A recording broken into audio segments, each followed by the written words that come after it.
ये कांग्रेस पार्टी ने धर्म को धर्म से लड़ाया कि नहीं लड़ाया? क्या कांग्रेस पार्टी ने जाति को जाति से नहीं लड़ाया? अगड़ी जाति, पिछड़ी जाति, दलित जाति, ओबीसी जाति, हर एक से डरा करके फूट किया और फूट करने के बाद राजनीति में अपना उल्लू सीधा किया। वोट बैंक की राजनीति की, कहीं धर्म की राजनीति, कहीं जाति की राजनीति, कहीं अगड़े पिछड़ों की राजनीति, कहीं दलित नॉन दलित की राजनीति, और कुछ नहीं बस चला तो गांव की गांव से राजनीति करा दी, और कुछ नहीं बस चला तो नदी के इस पार और उस पार के बीच में भेद पैदा कर दिया।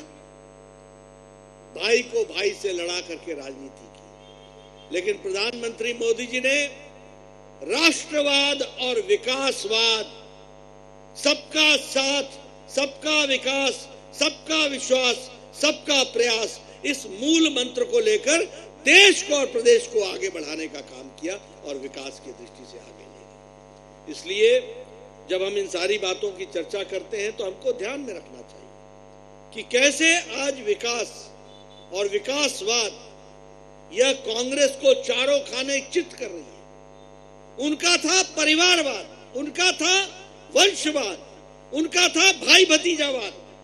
हमारा है सबका साथ, सबका विकास, सबका विश्वास, सबका प्रयास, और विकासवाद को लेकर के हम आगे चले। आज शिक्षा की दृष्टि से देखिए तो 5 गुना विकास गुजरात का हुआ है, यानी 5 गुना यूनिवर्सिटीज गुजरात में बनी है।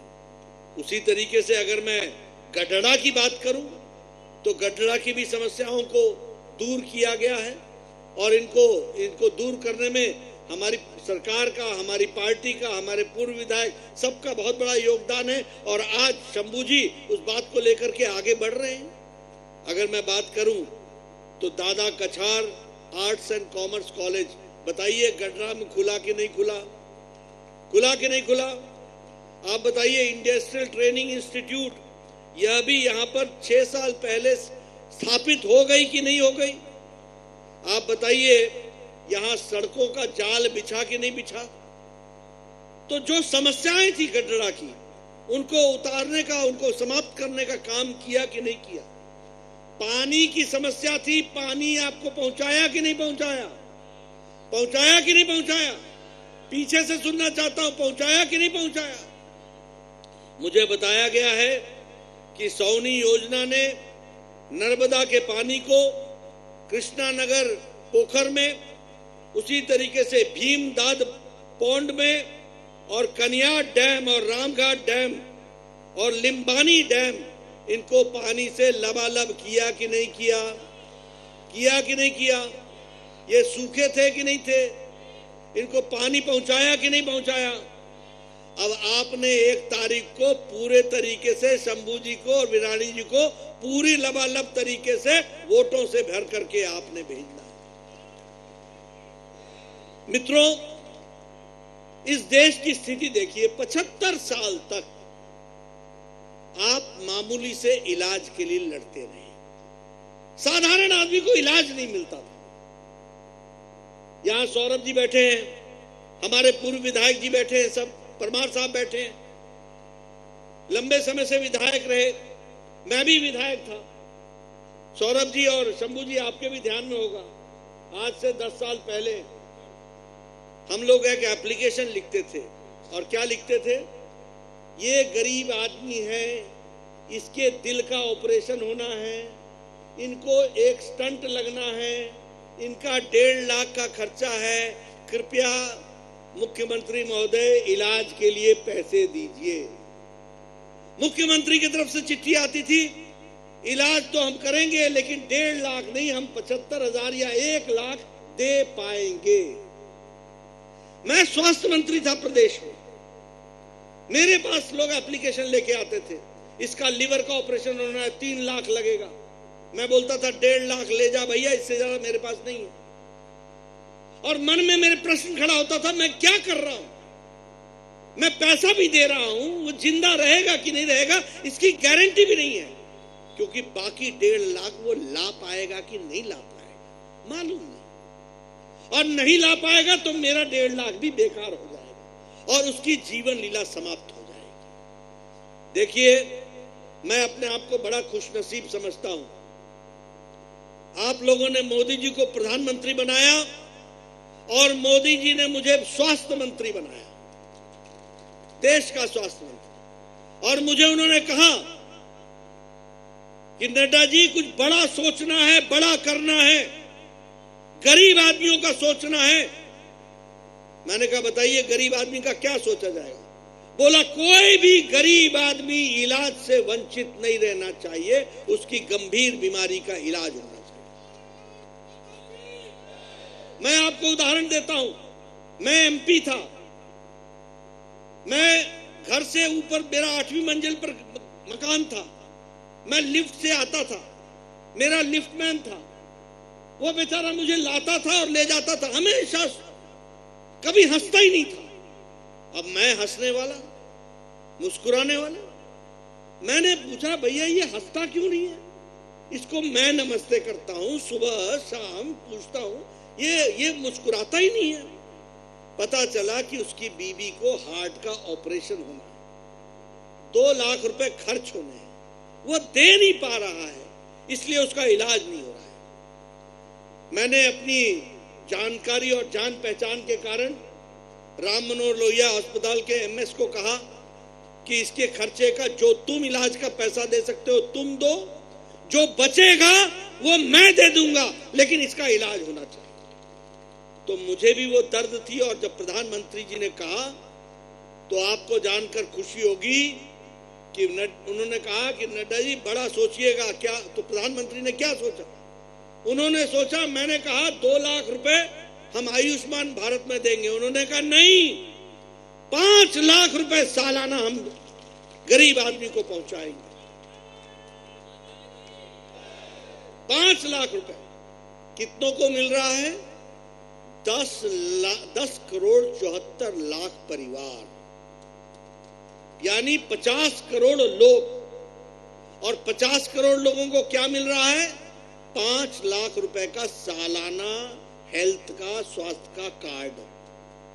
अगर आप इलाज के लिए 2020-21 में आप 5 लाख खर्च कर देते हैं तो दिसंबर के बाद 2021-22 में और 22-23 में फिर से 5 लाख मोदी जी का आपकी सेवा के लिए हाजिर है,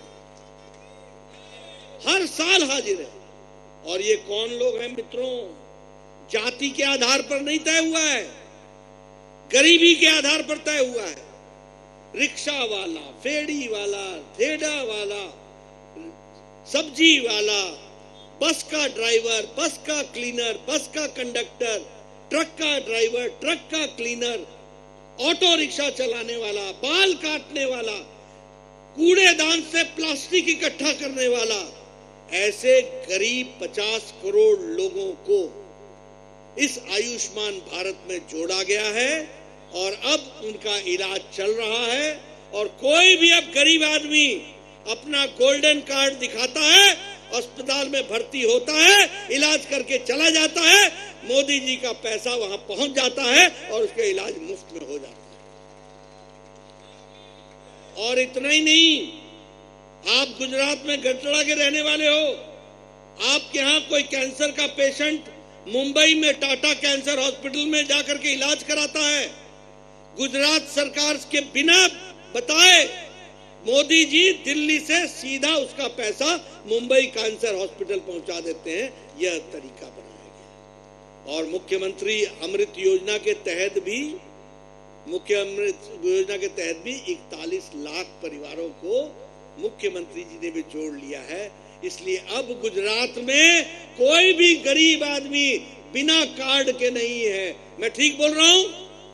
मैं ठीक बोल रहा हूं? ये 75 साल लगे, क्योंकि 75 साल बाद आपने मोदी जी को प्रधानमंत्री बनाया तो जाकर के भारत की तस्वीर बदली। मैं आपके सामने उदाहरण देना चाहता हूं।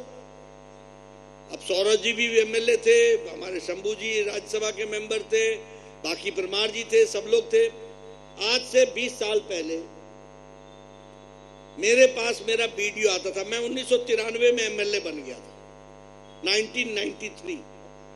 तो मेरा वीडियो, ब्लॉक डेवलपमेंट ऑफिसर बोलते हैं, तो वो वीडियो मेरे पास आता था और बोलता था, नड्डा जी आपको खुशखबरी सुनानी है। मैंने कहा बोलो भैया क्या सुनानी है। बोलता है कि आपके लिए 2 पंचायतों में एक इंदिरा आवास योजना का घर मिला है, अब बताइए इसको किसको देना है। मैं कहता था भैया आप ही रख लो ये घर, मेरे को जरूरत नहीं है। 2 पंचायतों में जहां 3000 घर हो और जहां 2000 एप्लीकेशन हो, वहां तुम एक मुझे दे रहे हो, तो क्या मैं करूंगा, तो क्या रखूंगा, तो क्या दूंगा। और उस पर भी सुनिए ये कांग्रेस के लोग कितने चालाक हैं। मैं इनकी कहानी सुनाने लगूं तो आप बड़े आश्चर्य में पड़ोगे। ये क्या कहते थे, ये जो इंदिरा आवास योजना है ना, ये इंदिरा जी जाते जाते कुछ अपना पैसा रख गई थी। देखो, इंदिरा जी जाते जाते कुछ पैसा रख गई थी, उससे गरीबों का मकान बनता है, उसका नाम इंदिरा आवास योजना है। पैसा सरकार का, भारत सरकार की योजना। मैं पहली बार मंत्री बना तो मैंने सड़कों का जाल बिछा दिया। मैंने कहा ये सड़क बन गई, ये सड़क बन गई। कांग्रेसी भाई आए, उन्होंने कहा ले ये नड्डा जी ने थोड़ी ना बनाई है, ये तो नाबार्ड साहब ने बनाई है। नाबार्ड साहब। मैंने कहा ये नाबार्ड साहब कौन है? अरे नाबार्ड एक बैंक है भैया, एग्रीकल्चर में की दृष्टि से पैसे देता है। तो नड्डा जी को और भारतीय जनता पार्टी को इसका श्रेय न मिल जाए, इसलिए उन्होंने बैंक को ही नाबार्ड साहब बना दिया। ये कांग्रेस की चाल होती है। और आपको जानकर खुशी होगी कि मोदी जी ने प्रधानमंत्री आवास योजना में 3 करोड़ 60 लाख मकान पक्के बना के दे दिए और गुजरात में 15 लाख मकान बना करके दिए। डबल बेडरूम, एक बाथरूम जिसमें 24 घंटे पानी आता है, एक रसोई घर जिसमें गैस का चूल्हा है, एक शौचालय इज्जत घर, एक कोर्टयार्ड, इसके साथ 15 लाख घर गुजरात में और 3 करोड़ 60 लाख घर सारे देश में बना के दिए। और उनका सपना है कि कोई भी पक्के छत के बगैर इस देश में नहीं रहेगा, यह कल्पना लेकर के चले। आप बताइए, हमारी अति गरीबी 1% से कम आ गई देश में। मैं नहीं कह रहा हूं, इंटरनेशनल मॉनेटरी फंड कह रहा है कि IMF कह रहा है कि भारत में अति गरीबी 1% से कम आ गई। मालूम है क्यों? क्योंकि मोदी साहब ने प्रधानमंत्री गरीब कल्याण अन्न योजना के तहत 80 करोड़ की जनता को 5 किलो गेहूं या 5 किलो चावल और 1 किलो दाल देने का निर्णय किया है, ताकि कोई भूखा सो ना जाए। आप बताइए फर्क आया है कि नहीं आया है? आप बताइए, इसके लिए आपको इतने लंबे समय तक इंतजार करना पड़ा। अब अगर मैं किसानों की बात करूं तो आप बताइए, प्रधानमंत्री किसान सम्मान निधि में 2-2 हजार रुपए हर चौथे महीने मिल रहे हैं कि नहीं मिल रहे हैं? मिल रहे हैं कि नहीं मिल रहे हैं? पूरे देश में 11 करोड़ 78 लाख किसानों के खाते में हर चौथे महीने 2-2 हजार रुपए पहुंच रहा है। और गुजरात में 66 लाख किसानों के परिवारों को 2-2 हजार रुपए चौथे महीने मिल रहे हैं। और कैसे मिल रहे हैं? 11वीं किस्त प्रधानमंत्री जी ने दी थी। शिमला में थे वो, 8 साल पूरे होने का कार्यक्रम शिमला में रिज मैदान पर था और उन्होंने वहां पर कंप्यूटर का एक बटन दबाया और 15 सेकंड के अंदर 11 करोड़ 78 लाख किसानों के खाते में 2-2 हजार रुपए पहुंच गया 15 सेकंड के अंदर। आप बताइए, प्रधानमंत्री फसल बीमा योजना में 1 लाख के आसपास का 1,20,000 लोगों के केस सेटल हो गए कि नहीं हो गए? फसल बीमा योजना में सेटल हो गए। एग्रीकल्चर के लिए, खेती के लिए, इंफ्रास्ट्रक्चर डेवलप करने के लिए 1 लाख करोड़ रुपए मोदी साहब ने अलग से किसानों के डेवलपमेंट के लिए रखा। कितना रखा है? 1 लाख करोड़ रुपए। उसी तरीके से अगर हम देखें तो हमारे भूपेंद्र पटेल जी ने, हमारे मुख्यमंत्री जी ने 15 लाख किसानों को ब्याज मुक्त ऋण देने का तय किया। 32,000 किसानों को ट्रैक्टर देने का तय किया। इसलिए एग्रीकल्चर की दृष्टि से देखें तो भी हमको लगता है कि जिस तरीके से काम हुआ है। हमारी बहनें यहाँ बैठी हैं, आप बताइए पहले लकड़ी का चूल्हा आप लोग जलाती थी कि नहीं जलाती थी? और फूकनी से लेकर के फूकती थी कि नहीं फूकती थी? और धुआं उठता था कि नहीं उठता था? और 200 सिगरेट का धुआं अपने फेफड़ों में लेती थी कि नहीं लेती थी? और जब धुआं हो जाता था तो रसोई से बाहर जाकर के आंख हवा में, खुली हवा में ठीक करती थी कि नहीं करती थी? मैं ठीक बोल रहा हूं या गलत बोल रहा हूं बहनों? सही बोल रहा हूं? बहनों से सुनना चाहता हूं, सही बोल रहा हूं? आजकल बहनें हमारी, मोदी जी ने 11 करोड़ सिलेंडर और चूल्हा देकर गैस का, अब हमारी बहनें टक से लाइटर जलाती हैं, 5 मिनट में चाय, आधे घंटे में भोजन, और पतिदेव को बोलती है अब चलो काम पर जाओ, मैंने अपना काम कर दिया है। और मैं गांव से आता हूं, शंभू जी, सौरभ जी, आप जानेंगे नहीं, 5 बजे सुबह उठती थी बहनें, जंगल में जाती थी।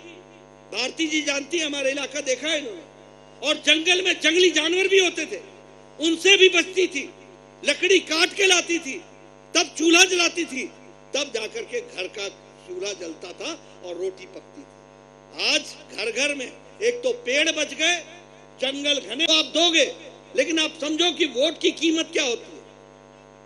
प्रधानमंत्री जी ने लाल किले के प्राचीर से स्वच्छता अभियान की बात कही थी कि नहीं कही थी? और ये कांग्रेसियों ने मजाक उड़ाया था कि प्रधानमंत्री को पता नहीं है कि लाल किले से क्या बोला जाता है। स्वच्छता के बारे में बात कर रहे हैं, ये स्वच्छता की बात कर रहे हैं। आपको जानकर खुशी होगी और समस्या समझो, 11 से 12 करोड़ बहनें अपने दैनिक नित्यकर्म के लिए सूर्योदय से पहले खेतों में खुलेआम जाया करती थी और सूर्यास्त के बाद सूर्यास्त का इंतजार करती थी अपने दैनिक नित्यकर्म के लिए। ये क्या भारत था? लेकिन मोदी जी ने 11 करोड़ बहनों के लिए इज्जत घर बनाया, उनको इज्जत दी, 11 करोड़ बच्चों को इज्जत दी, और उसी तरीके से हमारे गुजरात में 41,60,000 हमारे लोगों को इज्जत घर प्रदान किया गया। आज कोई भी बाहर शौच नहीं जाता, आज कोई भी बहन को खेत में जाने की जरूरत नहीं है, आज किसी भी बच्चे और बच्चियों को खेत में जाने की जरूरत नहीं है। ये आपके उंगली का कमाल है, आपने कमल का बटन दबाया, आपके घर में इज्जत घर बना, आपकी इज्जत की रक्षा की गई। और संख्या कितनी है? 11 करोड़। कैसा भारत था? और यूएनओ ने, यूनाइटेड नेशंस ने मोदी जी को पुरस्कृत किया स्वच्छता के नाम पर कि आपने देश में, दुनिया में अब मिसाल कायम की है मानवता की रक्षा करके। इस तरीके की बात है। इसलिए मित्रों, जब मैं ये सारी बातें आपके सामने रखता हूं तो ये सारी बातों को मैं इसलिए रखता हूं क्योंकि ये सारी चीजें जनता को जाननी चाहिए। आप बताइए, यहाँ बैठे हुए लोग जिनकी उम्र 20 साल से नीचे है, उन्होंने कभी कर्फ्यू देखा है? कभी कर्फ्यू देखा है? इससे पहले हर तीसरे दिन कर्फ्यू लगता था कि नहीं लगता था? आप बताइए, गुजरात के हर शहर की हर गली किसी गुंडे के नाम से, मवाली के नाम से जानी जाती थी कि नहीं जानी जाती थी? आजकल कोई, ये सारे सब समाप्त। ये कैसे हुआ है? ये इसलिए हुआ है। आप बताइए, आप पानी के लिए, बहनें बताएंगी, पानी के लिए आप दिन भर इंतजार करती थी कि नहीं करती थी? और पानी आ जाए और अपने बर्तन भर जाए पानी से तो ऐसा लगता था जैसे भारत ने पाकिस्तान के से युद्ध जीत लिया। पानी आया, पानी आएगा, पानी आएगा, पानी आएगा, पानी आ गया, भरो भरो भरो। आता पीछे था, जाता पहले था। आज 24 घंटा पानी मिल रहा है कि नहीं मिल रहा है? मिल रहा है कि नहीं मिल रहा है? ये अंतर है। ये है मोदी जी का, ये है भूपेंद्र जी का, ये है रूपानी जी का कमाल, ये है हमारे भारतीय जनता पार्टी का कमाल, जिसको हमको समझना है। आज मैं यहाँ आया हूँ, मैं कहने से रुक नहीं पाता हूँ। आप बताइए, राजकोट में पड़ोस में अब आपके all India institute of medical sciences AIIMS बन रहा है कि नहीं बन रहा है? अब आपको दिल्ली जाना पड़ेगा क्या इलाज के लिए? नहीं जाना पड़ेगा। अब एम्स जैसा इलाज और एम्स का इलाज आपको राजकोट में मिल जाएगा।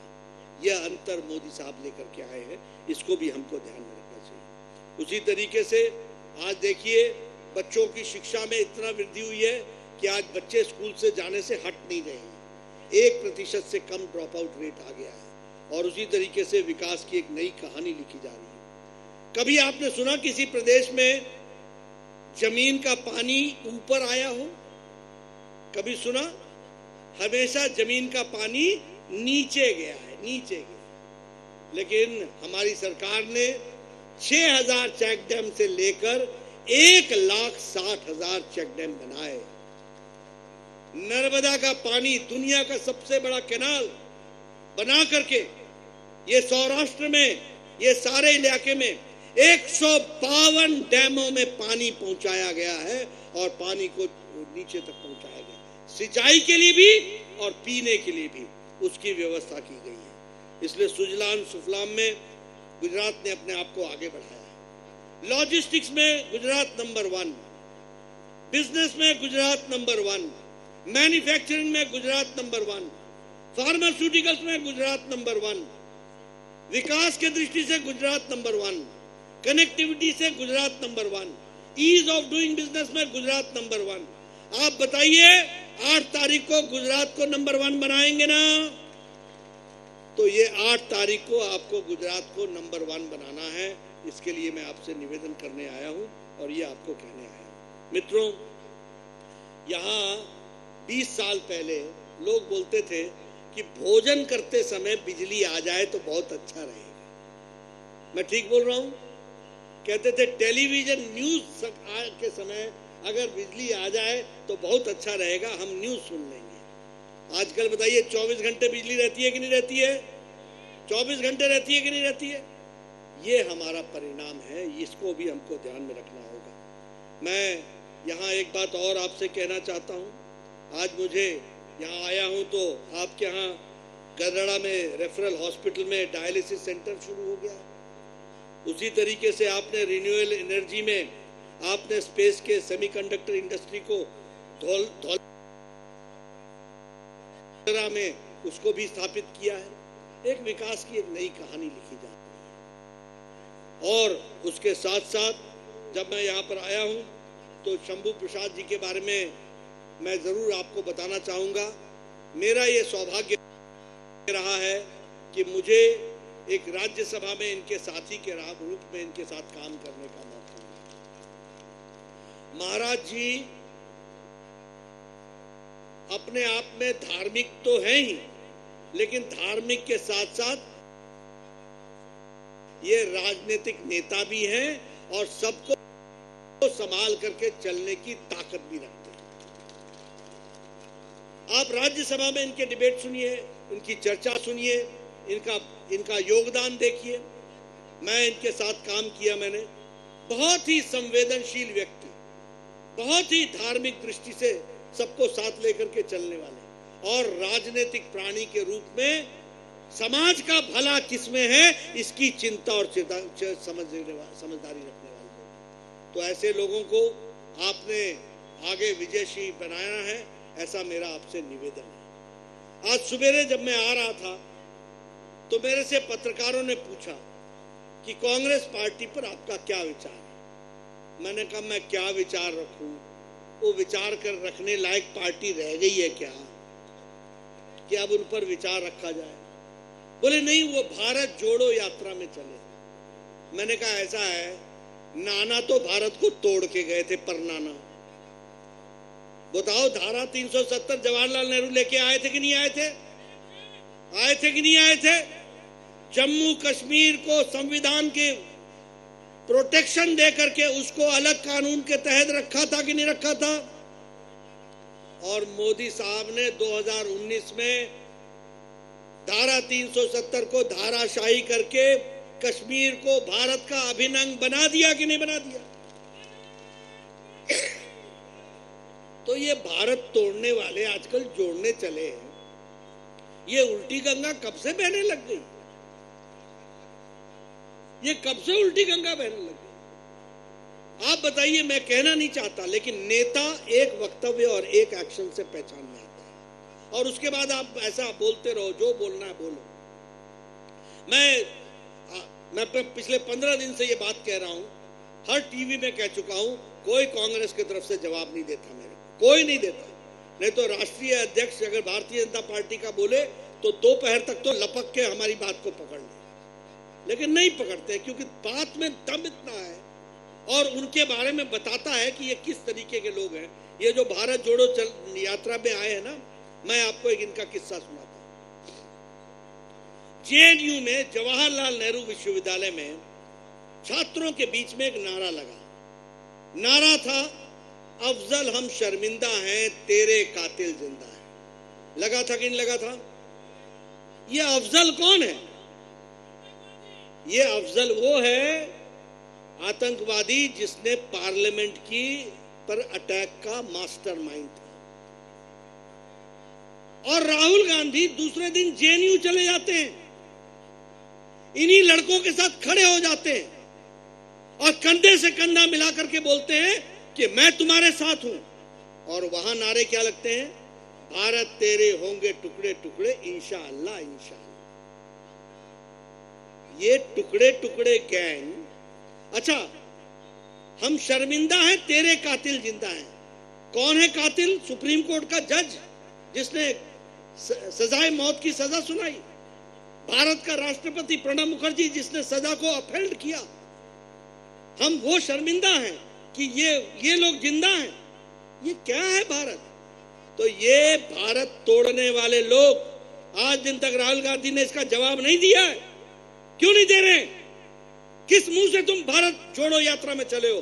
तुम तो भारत तोड़ने के अग्रज हो, और तेरे परनाना ने धारा 370 लगा करके जम्मू कश्मीर के लिए भी एक अलग साजिश रची थी, ये हम सबको मालूम है। जोड़ने का काम तो भारत को वैसे तो छुड़ा ही हुआ था, लेकिन मजबूती देने का काम किया है तो नरेंद्र मोदी जी ने किया है, जिन्होंने साफ कहा कि हम किसी पर अटैक करेंगे नहीं, और कोई हमें बुरी नजर से देखेगा तो घर में घुस के हिसाब करेंगे। ये बात कही गई। ये है अंतर, ये है समझने की बात। अभी 4 दिन पहले मेधा पाटकर के साथ घूम रहे थे राहुल गांधी की नहीं? कौन है मेधा पाटकर? जिसने गुजरात के हक हकूकों को छीनने का काम किया। बताइए, सरदार सरोवर डैम को रोकने का काम 15 साल तक मेधा पाटकर ने किया था कि नहीं किया था? गरीबों को बरगलाया था कि नहीं बरगलाया था? नर्मदा का पानी न पहुंच सके इसकी चिंता की थी कि नहीं की थी? आप लोगों के खिलाफ काम किया था कि नहीं किया था? अगर वो राहुल गांधी के साथ खड़ी होती है तो कांग्रेस पार्टी गुजरात के खिलाफ और विरोधी है कि नहीं है? जरा मेरे को बताइए। ये मुद्दे हैं जिसके आपको सोचना पड़ेगा। और मुझे हैरानी होती है, ये हमारे सौरभ भाई, परमार भाई, हमारी भारती बहन सियाल जी, हमारे शंभू जी, ये जाते थे मनमोहन सिंह के पास, उस समय वो प्रधानमंत्री थे, कहते थे कि ये सरदार सरोवर डैम के दीवार बढ़ा दो, और मनमोहन सिंह बोलता था, अच्छा अभी तक बढ़ा नहीं क्या? अच्छा, ऐसा था कि नहीं? मैं सही बोल रहा हूँ कि नहीं? सौरभ भाई ठीक बोल रहा हूँ? ऐसा, अच्छा ये बढ़ा नहीं है। अब मुझे जब ये लोग आके बताते थे तो मैं कहता था, ये कैसा प्रधानमंत्री है? ये गुजरात की जनता को क्या समझता है? ये प्रधानमंत्री, इसको पता नहीं। तो वही 2014 में आया तो हमने भी कहा, अच्छा अब तू प्रधानमंत्री नहीं रहा। और 17 दिन के अंदर प्रधानमंत्री मोदी जी बने, 17 दिन के अंदर 17 मीटर ऊंची दीवार की परमिशन आपको मिल गई और नर्मदा का पानी आपके लिए रुक गया।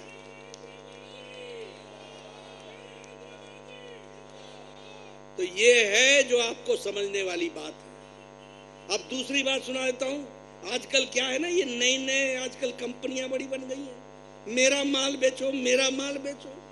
एक नया पार्टी भी आ गई है, एक नई पार्टी भी आ गई है, एडवर्टीजमेंट। पंजाब का एडवर्टीजमेंट गुजरात पर ठोक दो, दिल्ली का एडवर्टीजमेंट गुजरात पर ठोक दो। कहां का ईंट, कहां का रोड़ा भानुमति ने कुनबा जोड़ा। क्या क्या क्या मजाक बना रखा है। अब इनका भी आपको रिकॉर्ड सुना देता हूं। ये भी रिकॉर्ड, हमारे पत्रकार बंधु सवेरे सवेरे मेरे से पूछते हैं, मैंने कहा यार सवेरे सवेरे क्यों मेरा मुंह गंदा कराते हो? मैं कुछ शुभ शुभ राम श्री राम जय जय राम ये बोलना चाहता हूं, तुम पता नहीं किस किस के नाम मेरे मुंह पर डलवा देते हो सुबह सुबह इंटरव्यू लेकर के। अब इनका भी रिकॉर्ड बता देता हूं। ये गए थे बनारस में मोदी जी के खिलाफ लड़ने, पिट करके आए, पिट करके आज दिल्ली आके माफी मांगी। दूसरा रिकॉर्ड सुन लीजिए, उत्तर प्रदेश में गए चुनाव लड़ने आम आदमी पार्टी, 350 सीटों पर चुनाव लड़ी और 349 सीटों पर जमानत जब्त करा दी। फिर ये गए उत्तराखंड में चुनाव लड़ने, फिर लग गए पत्रकार बोलने यहां तो अब आपका टक्कर आपसे है, आपसे। मैंने कहा आपसे है क्या? आप तो ऐसा बोल रहे हो जैसे कि बड़ा भारी टक्कर टक्कर टक्कर ये सरकार बना लेंगे। मैंने कहा देखते चलो यार, क्यों चिंता करते हो। वहां का भी बता देते हैं आपको रिकॉर्ड, 70 सीटें हैं, 69 सीट पर ये चुनाव लड़े, 68 सीटों पर जमानत जब्त हो गई। और इनका जो चीफ मिनिस्टर का कैंडिडेट था वो आजकल हमारे लिए गुजरात में और हिमाचल में प्रचार कर रहे थे, हमारे लिए प्रचार, वो हमारे बीजेपी में। फिर ये गए गोवा। अब गोवा में मैं गया, मैं उतरा एयरपोर्ट पर, बैनर ही बैनर, बैनर ही बैनर, उतरो तो जगह ही नहीं कहीं।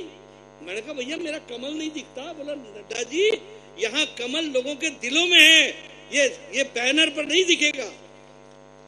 मैंने कहा यार भाई क्या? बोले आगे आगे चलो देखो होता है क्या। 40 सीटें हैं,